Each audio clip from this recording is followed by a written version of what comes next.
السلام علیکم ورحمۃ اللہ تعالی وبرکاتہ۔ مرکز اہل سنت جامعہ رضویہ منظر اسلام کے یوٹیوب چینل ہم سبق درس نظامی میں آپ کا خیر مقدم ہے۔ پیارے بچوں، جنہوں نے اب تک ہمارے چینل کو سبسکرائب نہیں کیا ہے وہ ضرور سبسکرائب کر لیں اور بیل آئیکن یعنی گھنٹی بھی بجا دیں تاکہ ہر ویڈیو کی نوٹیفیکیشن اطلاع اپلوڈ کرتے ہی آپ تک پہنچ جائے، اور اپنے ساتھیوں سے بھی شیئر کریں، شیئر کرنا نہ بھولیں تاکہ ان کو بھی فائدہ حاصل کرنے کا موقع ملے، اور بات پسند آئے تو لائک بھی کیا کریں اور اپنے قلبی تأثر کو ضرور کمنٹ کر کے بتائیں۔ بسم اللہ الرحمن الرحیم۔ التقسیم الاول اے الذی باعتبار وضع اللفظ للمعنى اللفظ ان وضع لکثیر وضعا متعددا فمشترک الی آخر العبارہ۔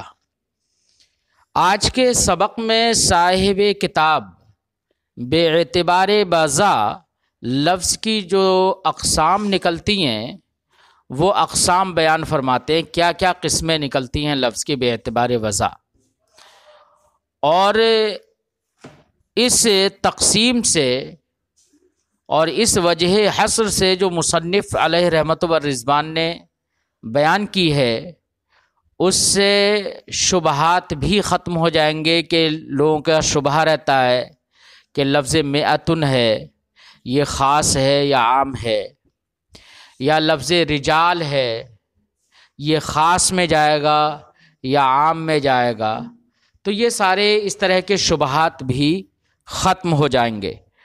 فرماتے ہیں التقسیم الاول اے الذی باعتبار وضع اللفظ للمعنی، پہلی تقسیم وہ جو کہ لفظ کے معنی کے لیے وضع ہونے کے اعتبار سے ہے، یہ تقسیم اس طور سے ہوگی کہ اللفظ ان وضع لکثیر وضعا متعددا۔ سب سے پہلے تو یہ ہے کہ لفظ کی وضع یا تو کثیر کے لیے ہوگی یا کثیر کے لیے نہیں ہوگی۔ اگر کثیر کے لیے لفظ کی وضع ہے اور ان کثیر کے لیے وضع متعدد ہے کہ کبھی لفظ اس کے لیے بھی یہ موضوع ہے، کبھی یہی لفظ اس کے لیے بھی موضوع ہے، جیسے کہ لفظ باصرہ ہے وہ کبھی تو لفظ عین ہے وہ کبھی تو آنکھ کے لیے موضوع ہے، اور کبھی وضع کیا گیا ہے سونے کے لیے بھی، کبھی لسان میزان کے لیے بھی، تو ان سب کے لیے ان کی وضع ہے، اور بہت سارے معانی کے لیے وضع ہے، تو اور ہر ایک میں وضع متعدد بھی ہے، الگ الگ وضع ہے ایک ہی لفظ کی کثیر کے لیے۔ تو اگر کثیر کے لیے موضوع ہے وضع متعدد کے ساتھ تو ایسے لفظ کو مشترک کہیں گے، جیسے کہ لفظ عین اس کی مثال ہے۔ فرماتے ہیں اللفظ ان وضع لکثیر، لفظ اگر وضع کیا گیا ہو کثیر کے لیے وضعا متعددہ، اس طور سے کہ کثیر کے لیے وضع تو ہو اور وضع بھی متعدد ہو، کبھی اس کے لیے کبھی اس کے لیے کبھی اس کے لیے، فمشترکن، تو اس لفظ کو کیا کہیں گے؟ مشترک کہیں گے۔ جیسے مثال دیتے ہیں فکل عین، جیسے کہ عین مثلا وضع تارۃ للباصرہ، کبھی تو یہ وضع کیا گیا ہے آنکھ کے لیے، وتارۃ للذہب، کبھی سونے کے لیے، وتارۃ لعین المیزان، اور کبھی لسان میزان کے لیے، ترازو کے اندر جو ڈنڈی کھڑی رہتی ہے جو یہ بتاتی ہے کہ کدھر کا پلہ بھاری ہے ادھر ہی جھکتی ہے، وہ لسان میزان کہلاتی ہے۔ او وضعا واحدہ، یا کثیر کے لیے موضوع ہو لیکن وضع متعدد نہ ہو بلکہ وضع ایک ہو، وضع واحد ہو۔ اے وضع للکثیر وضعا واحدہ، کثیر کے لیے موضوع تو ہو لیکن وضع واحد ہو۔ اب وہ جو کثیر کے لیے موضوع ہے اس میں کئی احتمال ہیں، کثیر کے لیے موضوع ہے لیکن ہے تو وضع واحد ہی، تو وہ کثیر میں اب غور کرنا پڑے گا کہ وہ کثیر جن کے لیے موضوع ہے وضع واحد کے ساتھ، وہ کثیر اس کے اندر کئی صورتیں ہو سکتی ہیں، یا تو وہ کثیر ایسا ہوگا جو کہ غیر محصور ہو. کیا ہو؟ یا محصور ہو.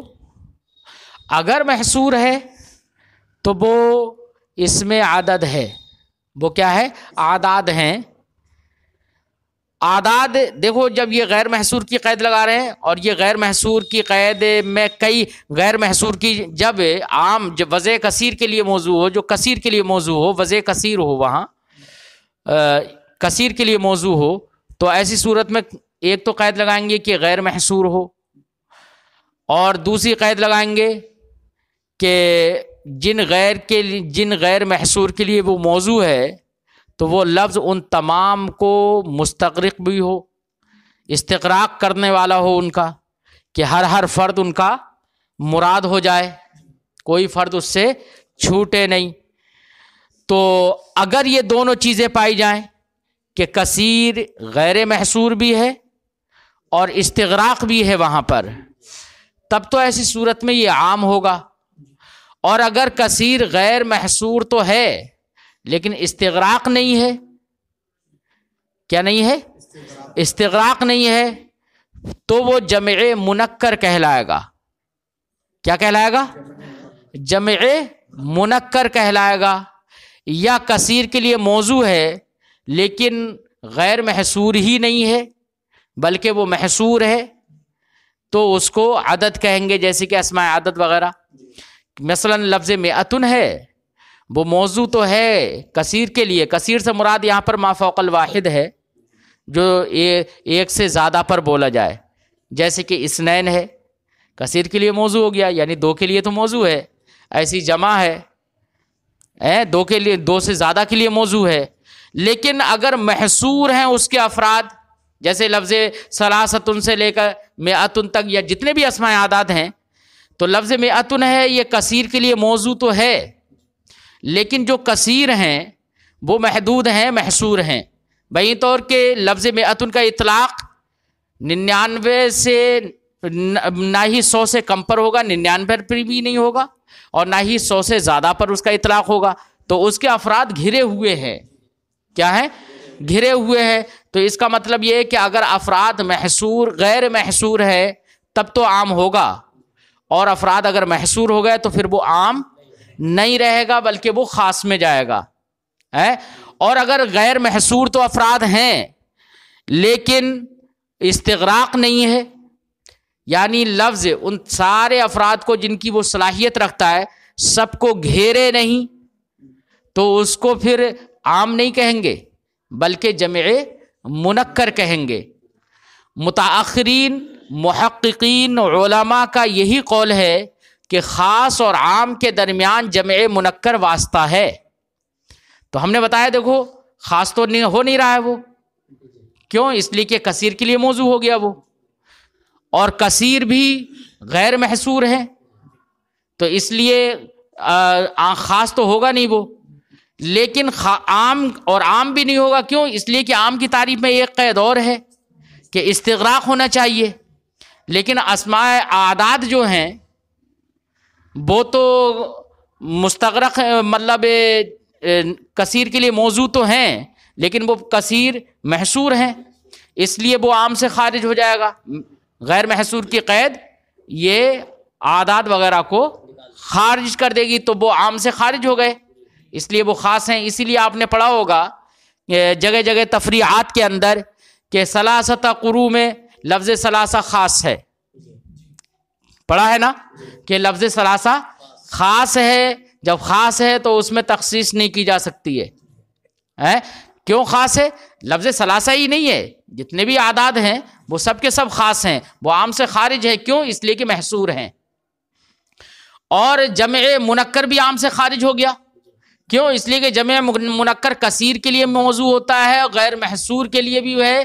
لیکن وہ جمع منکر جمعی افراد جن کی وہ صلاحیت رکھتا ہے ان تمام کے لیے مستغرق نہیں ہوتا ہے، استغراق اس میں نہیں ہوتا ہے. اس لیے جمع منکر جو ہے وہ بھی عام سے خارج ہو گیا. اور خاص بھی نہیں ہو سکتا ہے جمع منکر. کیا نہیں ہو سکتا؟ خاص بھی نہیں ہو سکتا ہے. تو اس کا مطلب یہ ہوا کہ جمع منکر خاص اور عام دونوں کے درمیان ایک درجہ ہو گیا، تو ایک واسطہ ہو گیا نا. محققین کا یہی قول ہے، اور صاحب توضیح بھی انہی محققین کی اتباع کرتے ہیں، اور صاحب توضیح کے نزدیک بھی جمع منکر وہ نہ خاص ہے نہ عام ہے، دونوں کے درمیان ایک واسطہ ہوگا۔ فرماتے ہیں والکثیر غیر محصور، کثیر غیر محصور اگر ہے فعام تو وہ عام ہے۔ عام ہونے کے لیے ایک شرط اور لگا رہے ہیں، ان استغرق جمیع ما یصلح له، لفظ جن کی صلاحیت رکھتا ہے اگر ان تمام کو گھیر لے تو عام ہے، وَإِلَّا فَجَمْعٌ مُنَکَّرٌ وَنَحْوُهُ، ورنہ تو وہ جمع منکر ہوگا یا جمع منکر کے جیسے دوسرے کوئی اور لفظ ہوگا، لیکن وہ نہ عام ہوگا نہ خاص ہوگا۔ فالعام، اب ہر ایک کی تعریف کر رہے ہیں، فالعام لفظ وضع وضعا کثیرا لکثیر غیر محصور مستغرق جمیع ما یصلح له، تو عام وہ لفظ ہوگا جو وضع کیا گیا ہو وضعا واحدہ، ایک وضع کے ساتھ، تو وضعا واحدہ کی قید سے دیکھیے مشترک خارج کر دیا، لکثیر ایک ہی وضع کے ساتھ وہ موضوع ہو کثیر کے لیے، کس کے لیے؟ کثیر کے لیے، اور کثیر میں بھی کہہ رہے ہیں غیر محصور، کثیر غیر محصور کے لیے موضوع ہو، ایک یہ کثیر غیر محصور کی قید لگا دی، اور ایک دوسری قید لگا رہے ہیں مستغرقن، استغراق کرنے والا ہو ان تمام افراد کا، ما یصلح له، جن کی وہ صلاحیت رکھتا ہے، فقولہ، تو یہ جو قیود لگائی ہیں ان سے کون کون خارج ہوتے ہیں؟ فرماتے ہیں تو مصنف کا کہنا وضعا واحدہ یخرج المشترکہ، یہ مشترک کو خارج کر دے گا، والکثیر یخرج ما لم یوضع للکثیر، ایسے ہی لفظ کثیر جو ہے وہ خارج کر دے گا اس کو جو کثیر کے لیے موضوع نہ ہو بلکہ واحد کے لیے موضوع ہو، ایک کے لیے موضوع ہو، جیسے کہ زید ہے، عمر ہے، یہ ذات معلوم یا مسمى معلوم کے لیے موضوع ہیں، تو یہ بھی عام ہونے سے خارج ہو جائیں گے، بلکہ یہ تو خاص میں پہنچ ہی جائیں گے۔ وغیر محصور، اور غیر محصور کی جو قید ہے، یخرج اسماء العدد، یہ اسماء عدد کو خارج کر دیتا ہے، نکال دیتا ہے۔ فإن المئة مثلا، مثال کے طور پر لفظ مئت کو ہی لے لیں، وضعت وضعا واحدا لکثیر، لفظ مئت ایک ہی وضع کے ساتھ کثیر کے لیے موضوع ہے، کس کے لیے موضوع ہے؟ لیکن جو کثیر جو اس کے افراد ہیں، وہی مستغرقۃ جمیع ما یصلح له، لیکن لفظ مئت یہ ان تمام افراد کو مستغرق ہے، استغراق کرنے والا ہے جن کی وہ صلاحیت رکھتا ہے۔ صلاحیت کتنے کی ہے اس میں؟ 100 کی، تو ان 100 کو ہی گھیرنے والا ہے۔ ایسا نہیں ہو سکتا کہ مئتن بولا جائے اس سے مراد 99 لیے جائیں یا 101 لیا جائے، ایسا نہیں ہو سکتا ہے۔ جتنے افراد کی صلاحیت رکھتا ہے ان تمام کو گھیرے ہوئے ہے۔ فرماتے ہیں لیکن الکثیر غیر محصور، لیکن الکثیر محصور، لیکن یہاں پر کیا ہے؟ کثیر ہے تو کثیر، لیکن ہے وہ محصور ہے۔ وقولہ مستغرق، اور مصنف کا کہنا مستغرق جمیع ما یصلح له، یہ قول جو ہے یہ بھی ایسی فصل ہے جو دوسروں کو خارج کر دیتی ہے۔ وہ کون خارج ہوں گے؟ فرماتے ہیں یخرج الجمع المنکر، یہ جمع منکر کو خارج کر دیتی ہے۔ جیسے کہا جائے رأیت رجالن، تو رجالن جمع منکر ہے اور یہ کثیر کے لیے موضوع ہے، اور کثیر غیر محصور بھی ہیں۔ رجالن سے کچھ ایسا نہیں ہے کہ افراد یہ مطلب محدود اور متعین افراد ہوں کہ اتنے ہی افراد پر یہ بولا جائے گا، نہیں، رجالن کا اطلاق جو ہوگا افراد غیر محصور پر ہوگا، لیکن یہ لفظ رجالن ان تمام افراد جن افراد کی صلاحیت رکھتا ہے ان کا استغراق نہیں کرتا ہے، جن کی بھئی صلاحیت تو لفظ رجال میں دنیا کے تمام مردوں کی ہے کہ اس میں سب شامل ہوں، لیکن سب کو یہ گھیرتا نہیں ہے، سب کے لیے یہ مستغرق نہیں ہے۔ لہذا اگر کہا جائے رائے تو رجالن، تو اس کا معنی یہ نہیں ہے کہ دنیا کے سارے مردوں کو میں نے دیکھ لیا، استغراق نہیں ہے اس میں، بات سمجھائی؟ اس لیے یہ کیا کہلائے گا؟ جمع منکر کہلائے گا، تو جمع منکر عام سے خارج ہو گیا استغراق کی قید کی بنا پر۔ فرماتے ہیں وہذا معنی قولہ، یہی معنی ہے مصنف کے قول وَإِلَّا فَجَمْعٌ منکر کا، اے وَإِن لَمْ يَسْتَغْرِقْ جَمِيعَ مَا يَصْلُحُ لَهُ، یعنی اگر استغراق نہ کرے ان تمام افراد کا جن افراد کی وہ صلاحیت رکھتا ہے تو وہ جمع منکر ہے۔ وَنَحْوُهُ، اور مصنف نے یہ بھی کہا تھا جمع منکر ہے یا اس جیسا ہے۔ اس جیسے سے مراد کیا ہے؟ تو فرماتے ہیں اس جیسے سے مراد رأیت جماعۃ من الرجال جیسی مثالیں ہیں، یعنی وہ الفاظ ہیں مراد کہ جو جمع تو نہیں ہوتے ہیں، کیا نہیں ہوتے؟ جمع تو نہیں ہوتے ہیں لفظ کے اعتبار سے، لیکن معنی جمع رکھتے ہیں۔ کیا رکھتے ہیں؟ معنی جمع رکھتے ہیں۔ جیسے کہ لفظ جماعت ہے، یہ خود جمع تو نہیں ہے کہ اسے ہم جمع منکر کہیں، بھئی جمع ہوگا تبھی تو جمع منکر بنے گا، یہ تو جمع ہی نہیں ہے، لیکن جمع کا معنی رکھتا ہے۔ یہ نہیں ہے کہ ایک یا دو پر ہی بولا جائے، جماعتن کا اطلاق کثیر پر ہوتا ہے۔ بات سمجھ میں آئی؟ تو یہ نحوہ سے مراد یہ ایسے الفاظ ہیں کہ جو جمع تو نہ ہو لیکن جمع کا معنی رکھتے ہوں، جیسے کہ رأیت جماعۃ من الرجال فعلی قول من لا یقول بعموم الجمع۔ اب آگے جو فرماتے ہیں وہ یہ بات ہے کہ جمع منکر کے اندر دو قول ہیں علماء کے۔ علماء محققین تو جمع منکر کو خاص اور عام کے درمیان واسطہ قرار دیتے ہیں کہ نہ وہ عام ہے اور نہ ہی وہ خاص ہے، یعنی جمع منکر کے اندر نہ خصوص مانتے اور نہ ہی عموم مانتے، بلکہ دونوں کے درمیان جمع منکر کو محققین علماء اسی کے قائل ہے۔ لیکن کچھ علماء اس کے قائل ہیں کہ جمع منکر کے اندر عموم ہوتا ہے۔ کیا ہوتا ہے؟ جمع منکر کے اندر، لیکن عام کہتے نہیں ہیں جمع منکر کو، وہ عموم تو ہوتا ہے لیکن اس کو وہ عام کہتے نہیں ہیں۔ تو اب ان کے نزدیک جمع منکر خاص اور عام کے درمیان واسطہ تو نہیں بنے گا۔ بھائی جب انہوں نے عموم تو مان لیا اس میں لیکن عام کہا نہیں ہے انہوں نے، تو واسطہ تو نہیں بنے گا کیونکہ عموم مان لیا ہے انہوں نے۔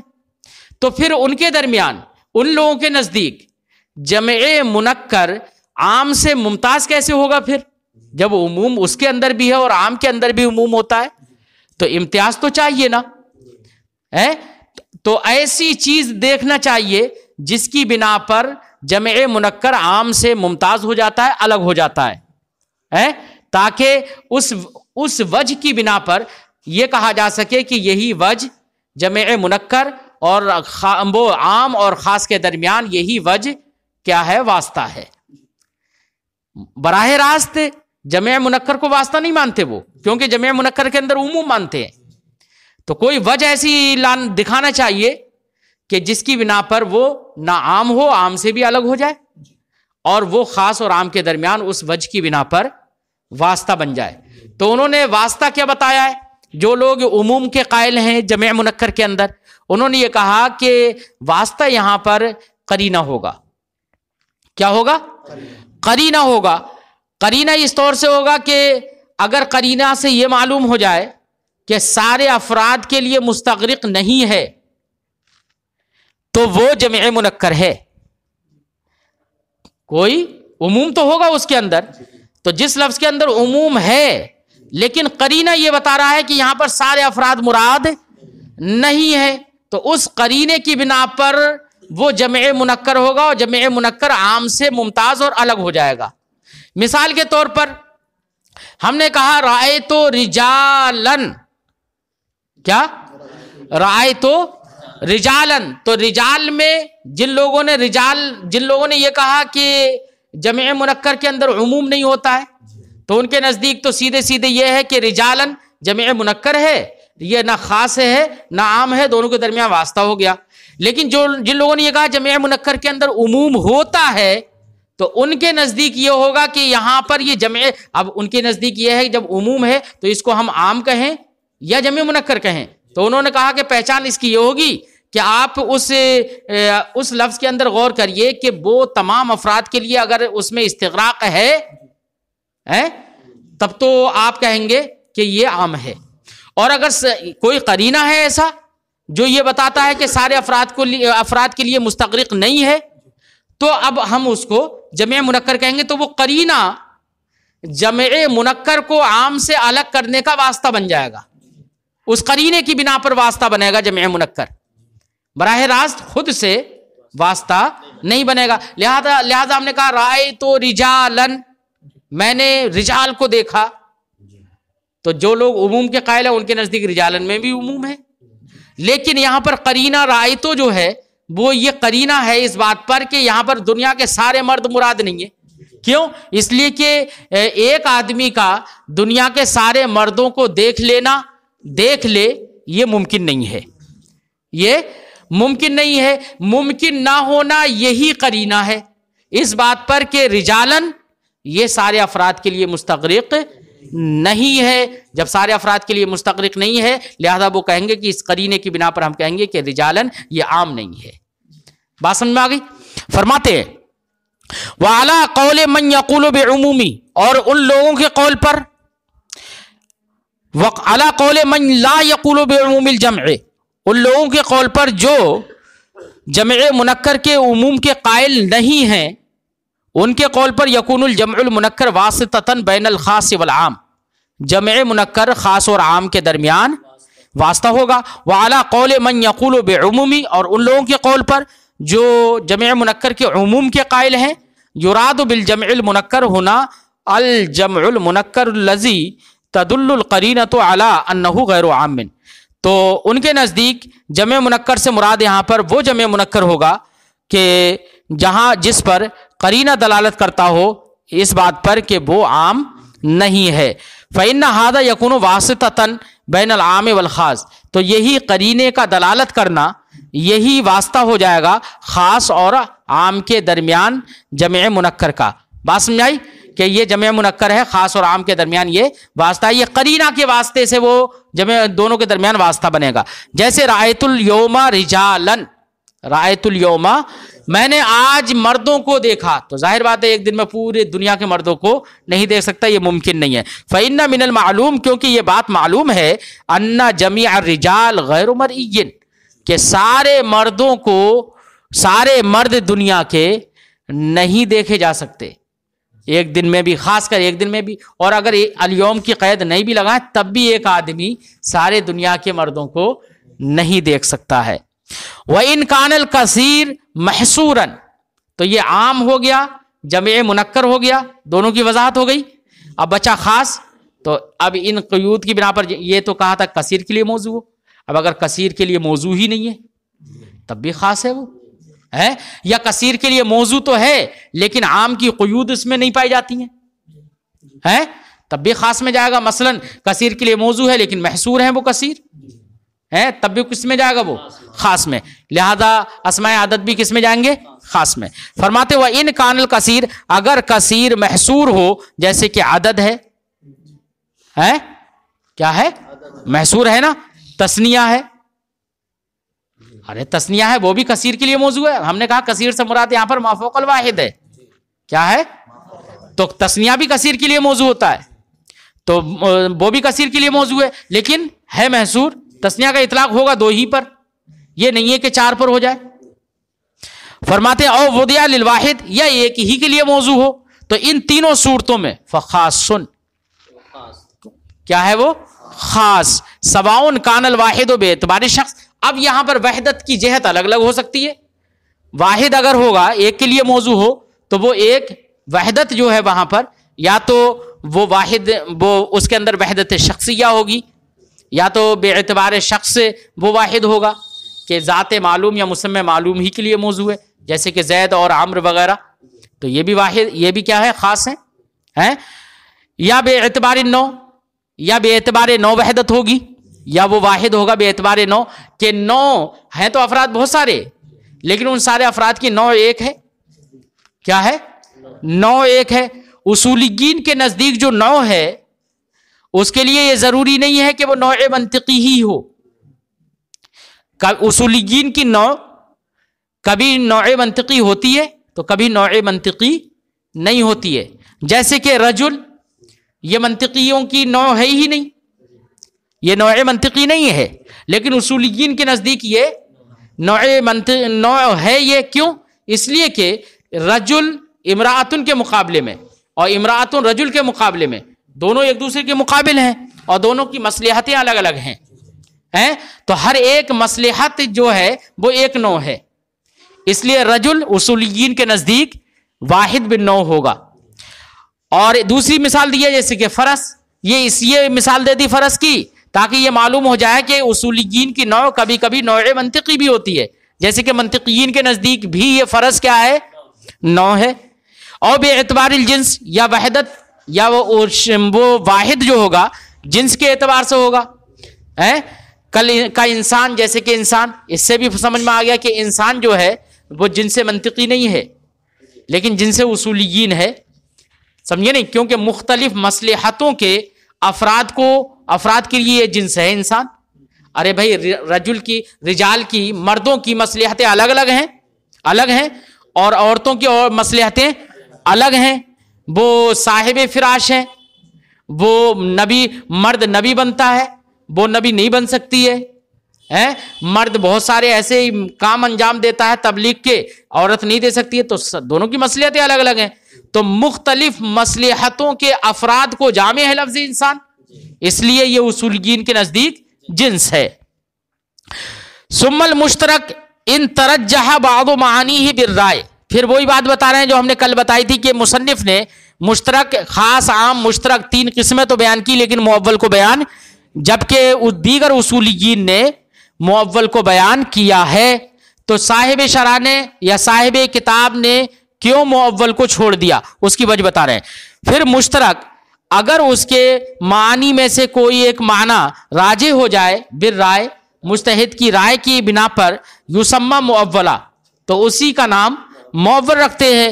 وہ اصحابنا، اور ہمارے اصحاب حنفیہ نے یا ہمارے اصحاب علم نے قسم اللفظ باعتبار صیغہ واللغہ، صیغہ و لغت کے اعتبار سے لفظ کی جب تقسیم کی تو کہا کہ یعنی وضع کے اعتبار سے جب تقسیم کی تو انہوں نے تقسیم کی ہے الی الخاص والعام والمشترک والمؤول، چاروں کی طرف تقسیم کی۔ وانما لم اورد المؤول فی القسمہ، اور میں نے تقسیم کے اندر مؤول کو پیش نہیں کیا، کیوں؟ لأنه لیس باعتبار الوضع، کیونکہ مؤول یہ بے اعتبار وضع نہیں ہوتا ہے، بل بے اعتبار رأی المجتہد، بلکہ مؤول مجتہد کی رائے کے اعتبار سے ہوتا ہے۔ اس لیے یہ اس کے مؤول کو مؤول بنانے میں وضع کو دخل نہیں ہے بلکہ رائے مجتہد کو دخل ہے، اس لیے میں نے بے اعتبار وضع جو تقسیم کی اس میں مؤول کو پیش نہیں کیا۔